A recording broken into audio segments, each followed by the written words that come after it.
Bilang bahagi ng pagpapalakas sa edukasyon sa pamantasan ng lungsod ng Maynila, PLM, inanunsyo ni Manila Mayor Isko Moreno ang planong gawing isang bagong gusali para sa College of Allied Health Sciences ang lumang ospital ng Maynila. At bago natin ituloy, kung ikaw ay bago pa lang sa aking YouTube channel ay huwag kalimutan mag-subscribe at i-click na rin ang bell icon para lagi kang updated sa mga bago kong upload video. Inihayag ni Mayor ng Maynila na si Isko ang plano ng lungsod na magtayo ng isang bagong pasilidad para sa PLM College of Medicine at Allied Health Sciences, na inilarawan ito bilang bahagi ng walang hanggang pamumuhunan ng Maynila sa mas mataas na edukasyon. Batay sa mga anunsyo ni Mayor Isko Moreno, ang lumang gusali ng ospital ng Maynila ay retrofit at gagawing bagong campus para sa pamantasan ng lungsod ng Maynila, PLM, Medical and Allied Health Sciences. Ang plano ay nauna nang inihayag noong August 2025 sa isang pulong ng PLM Board of Regents.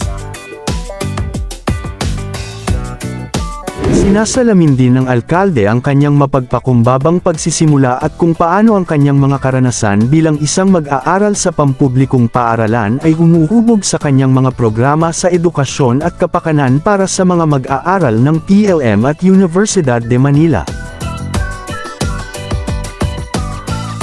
Ipinakita niya ang mga inisyatibo ng tulong ng mag-aaral ng lungsod na nagbibigay ng mga allowance upang matiyak na walang mag-aaral na makaligtaan ang klase dahil sa kakulangan ng pamasahe o pagkain.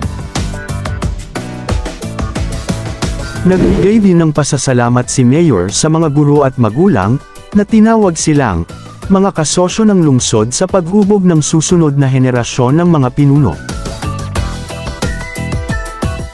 Tungkol sa bagong Health Sciences Facility, sinabi ni Mayor na ang nakaplanong gusali ay magtatampok ng mga modernong silid-aralan, laboratorio, at mga teknikal na kagamitan upang mapahusay ang pagsasanay at pananaliksik para sa mga mag-aaral sa gamot at magkakatulad na larangan ng kalusugan.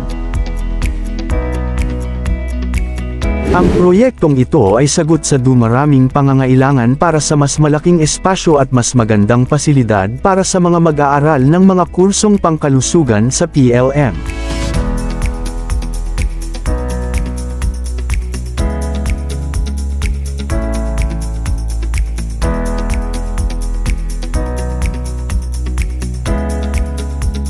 Isa sa ilalim sa retrofitting at redesign ang istruktura ng lumang ospital upang maging moderno at akma sa pangangailangan ng isang pamantasan.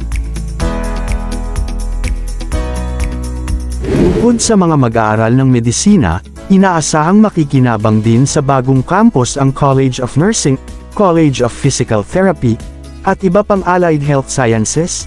Inaasahang makukumpleto ang proyekto sa loob ng 2 taon. Samantala, ang panukala ng Manila City na i-convert ang makasaysayang Club Intramuros Golf Course sa isang public forest park, ay nagdulot ng malakas na pagsalungat mula sa ilang mga stakeholder. Tulad ng pagpaplano ng dalubhasa at arkitekto ng landscape na si Paul Alcazarin na angkop na inilagay ito, ang golf course ay nakikinabang lamang ng ilang mga golfers, habang ang isang parke ay makikinabang sa 12 milyong residente ng Metro Manila.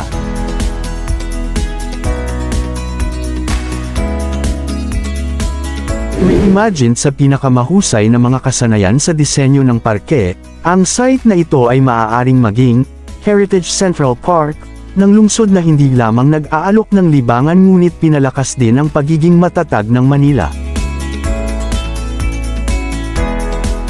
Maaari itong mapahusay ang biodiversity, filter air, sumipsap ng tubig sa bagyo, at muling kumonekta sa people with nature. Maaari itong maging ecological and social core ng Maynila, isang silid-aralan, isang green refuge, at isang masiglang kaharian ng publiko na nagdiriwang ng pagiging inclusivity at pamayanan. Isang pagsasanib ng forest park at civic space, maaari itong sumisimbolo ng isang balanse sa pagitan ng pamana at pag-unlad, mga tao at kalikasan, memorya at hinaharap. Matatagpuan sa kahabaan ng Bonifacio Drive, sinakop ng Club Intramuros kung ano ang dating moat surrounding the Spanish-era walled city. Sa panahon ng kolonyal na Amerikano, ang lugar ay na-convert sa isang sunken garden at kalaunan ay muling binuo bilang isang golf course na kilala bilang Manila Municipal Golf Links. Sinabi ng gobyerno ng Maynila City na ang conversion into a forest park ay naglalayong magbigay ng karagdagang open spaces for public use. Citing the course's underutilization, ang plano ay naiulat na umakma sa mga pagsisikap upang mapalawak ang green infrastructure ng lungsod at itaguyod ang pagpapanatili ng kapaligiran. Kinuha ng gobyerno ng lungsod ang pamamahala nito noong 1930s, pinalawak ito sa isang buong 18-hole course. Ang pasilidad ay inilipat sa TIZA, noon ng Philippine Tourism Authority, noong 1981 sa panahon ng pangangasiwa ng dating Pangulong Marcos Sr.